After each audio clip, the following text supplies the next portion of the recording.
Бишкектеги 42-нчи автобустун айдоочусу Жүзүгулу Тилекбек жаңы жылдын алдында жүргүнчүлөрүнө жагымдуу маанай тартуулоо максатында автобусунун ичи сыртын өзгөчө жасалгалап алган. 5 баланын атасы Тилекбек өз мөөнөтүндө таң эрте саат 5те ишине чыгып, кечке жүргүнчүлөрүнө жакшы маанай тартуулоого, карапайым элдин көңүлүн алууга аракеттенет.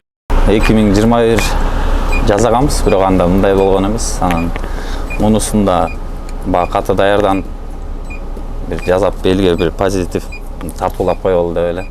Муну колдогон биздин базанын начальниктери, биздин директорлор бизди колдоп беришти, могу сыртындагы немелерди алып беришти.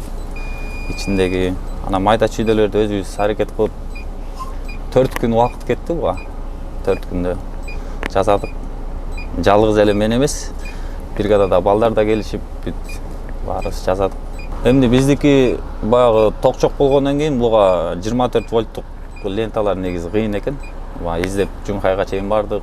Аяктан жалаң эле могу 220-ны кыл экен, биз баягы немелерди, жолкаларды кылычы. Андай көп экен, а муну таппай дордой мотор издедик. Бир күн ушул могу ленталарды издедик сыртындагы. Анан ошо Кудай бергенен таап. Аталган автобустагы мындай кооздук ар бир жүргүнчүнүн маанайын көтөрүп жатты. Айрымдары айдоочунун эмгегине баа берип, жылуу сөздөрүн арнап, баталарын беришти. Эң сонун мен жашоомдо эң сонун автобуска кириптирмин. Очень красиво украшено все. Прям шокировало меня даже. Когда видишь такую красоту, прям душа радуется и день становится добрее, да? Вот хочется прям улыбаться, всем привет говорить.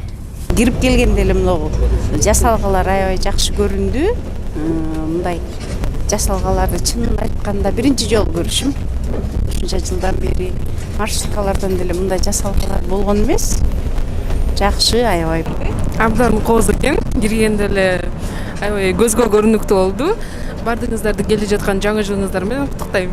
Жаңы жыл алдында жүргүнчүлөрүнө гана эмес, шаарыбызга да өзгөчө маанай тартуулаган айдоочуга алкыш айтмакчыбыз.